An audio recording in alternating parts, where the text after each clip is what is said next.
हिमालय के जंगल में टुनटुनी चिड़िया अपनी बेटी सुनहरी के साथ रहती थी। एक दिन जंगल में तेज तूफान आ जाता है।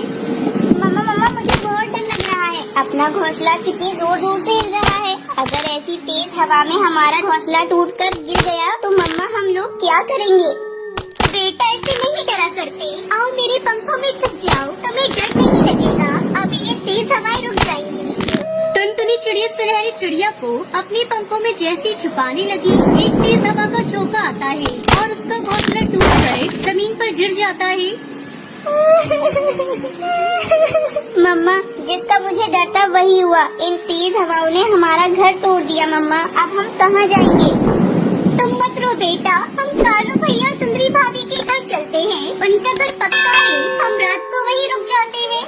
टुनटुनी चिड़िया सुनहरी अपने भाई कालू कौवे के घर जाती है। कालू भैया, ओ कालू भैया, जल्दी से दरवाजा खोलो, बाहर हवाएं बहुत तेज है।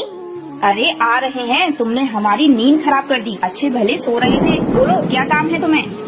अरे सुंदरी भाभी, आप देख रही हो हवाएं कितनी तेज चल रही है। इन हवाओं ने हमारा घर तोड़ दिया, इसलिए मैं सुनहरी को लेकर आपके घर आई हूँ। सुंदरी भाभी, मैं अपना नया घर जल्दी बना लूंगी। मेरा घर बनने तक आप हम दोनों को अपने घर में थोड़ी सी जगह दे दो। जगह तो मैं दे दूंगी तुम दोनों को अपने घर में, पर इसके बदले तुम्हें हमारे लिए भी भोजन लाना होगा। मंजूर है तो अंदर आओ, वरना जाओ यहाँ से। टुनटुनी क्या कहती, वो सुंदरी की बात को मान लेती है। अगले दिन टुनटुनी अपना नया घर बनाने में जुट जाती है। चलो सुनहरी बेटा, हम लोग जंगल चलते हैं। तुम बड़े बड़े नारियल इकट्ठे करना और मैं भोजन इकट्ठा करूँगी। फिर हम अपना छोटा सा सर छुपाने के लिए घर बनाएंगे। शाम को दोनों माँ बेटी बड़े बड़े नारियल और ढेर सारा भोजन लेकर घर लौटते हैं। सुंदरी कौवी कालू कौवा ढेर सारा भोजन देखकर बहुत खुश होते हैं। वही टुनटुनी चिड़िया सुनहरी नारियल का घर बनाने में लग जाती है।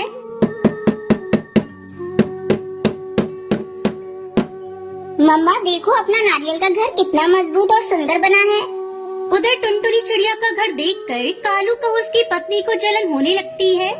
कालू जी, ये चिड़िया तो बहुत तेज निकली, एक ही दिन में अपना घर बना लिया। कुछ करो कालू जी कि ये चिड़िया हमारे घर में ही रहे और हमारे लिए भोजन लाती रहे।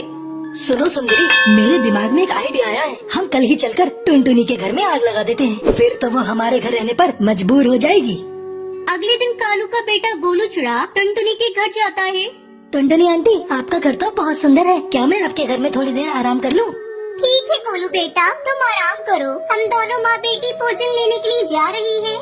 इतना कहकर टुनटुनी चिड़िया अपनी बेटी के साथ भोजन की तलाश में चली जाती है। तभी कालू और सुंदरी कौवी टुनटुनी के नारियल के घर को आग लगा देते हैं, जिसमें जलकर उनका बेटा मर जाता है। तभी वहाँ टुनटुनी सुनहरी चिड़िया भोजन लेकर वापस आ जाते हैं। अरे अरे कालू भैया, ये आपने क्या किया? आपने हमारे घर को आग क्यों लगाई? इस नारियल के घर में आपका बेटा गोलू आराम कर रहा था। नफरत की आग में आपने ये क्या कर दिया? क्या ये तुम क्या कह रही हो टुनटुनी चिड़िया? हमारा बेटा गोलू इसमें कैसे आ गया? मेरे बेटे, ये मैंने क्या किया? मेरे बेटे मुझे माफ कर दे। मुझे बिल्कुल भी अंदाजा नहीं था कि इस बदले की आग में मैंने अपनी बेटी की जान ले ली। बेटी के मरने के गम में कालू और सुंदरी कौवी पागल से हो जाते हैं और वहाँ से भाग जाते हैं। टुनटुनी चिड़िया सुनहरी मिलकर फिर से अपना नया नारियल का घर बनाते हैं और फिर दोनों माँ बेटी खुशी खुशी इस घर में रहने लगते हैं।